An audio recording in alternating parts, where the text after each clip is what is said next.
Minister, to say I'm disappointed is an understatement that the Taoiseach would come out and say this evening that there is no time for scrutiny of this bill, pre-led scrutiny of this bill. Every other person that has spoken here this evening have had the same view. That it's very disappointing. I'm going to just go through one or two because I do believe there's other speakers that want to speak on this.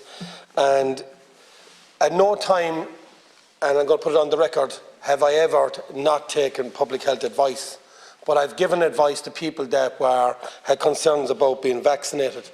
And I have told them at all stages that if they had any concerns, that they go and seek medical advice from their doctors. And at no time do I ever discriminate against anyone that has been vaccinated or has not been vaccinated. The best advice we put forward, and as you say yourself, is get medical advice. And that's the advice that I have been giving out to people. One concern that I have at the moment is to do with the booster jab that's there at the moment. And the public concern that's there at the moment is that, and the Taoiseach again said this, that only 50% of the people did not turn up for their boosters. Did you know, Minister, that when NEFA go on their rant and their run, before they even tell the government, that people have been told that they're on a cohort of 70-year-olds for boosters, then they're told they're on a cohort between 60 and 70 for boosters. And now they're told, because so many people didn't turn up, they're now on a cohort of between 50 and 60-year-olds for boosters. But I've been talking to a amount of people that have rang my office from the age group between 60 and 70, were worried that they were after being missed. So they contacted their GP and they got the booster, and they still haven't got a message from the HSE to say that they're due a booster.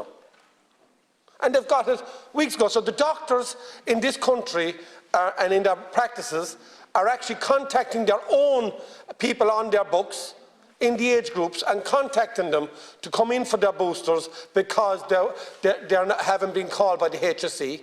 And now there's no portal there to show that the doctors now can go back to the HSE to see who's got the booster.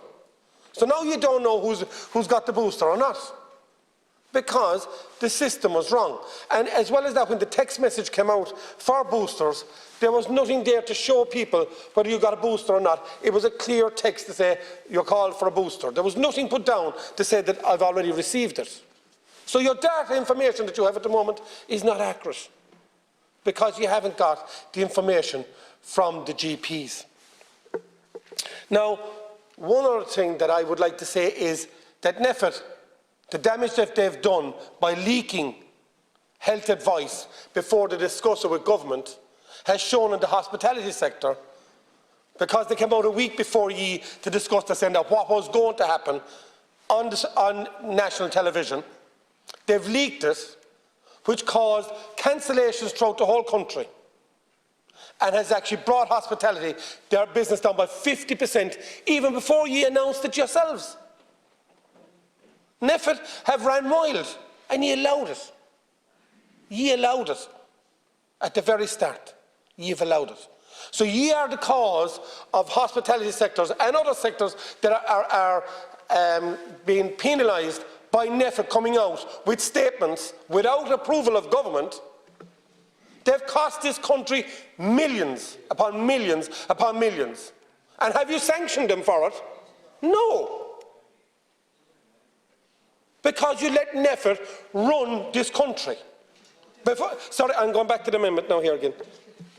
I will finish up on this to allow the other speakers come through. No, you only can speak, but it's just on the amendments. Oh, well, of course. Sorry. Yeah. And this comes back then to the last part, and I'm going to finish up on this, is again it comes back to medical advice that we've been given, and we will go to the ventilation within the school sectors. I was the first person to ask for these ventilation systems to go in. I was on the record of the Dáil, and I handed you the programmes for this, and I was looked at and laughed at and said, listen, we'll look into it. And now you're looking at it now, 9 months later, when we've had children inside in classrooms with the windows opened down to 8 degrees, and then told, because our school isn't big enough to create separation distance for you, that you have to leave the classroom, go out, and stand in wet ground under NEFIT and government advice. And the last thing, I'm going to finish up on this, we've asked children to wear masks inside the schools.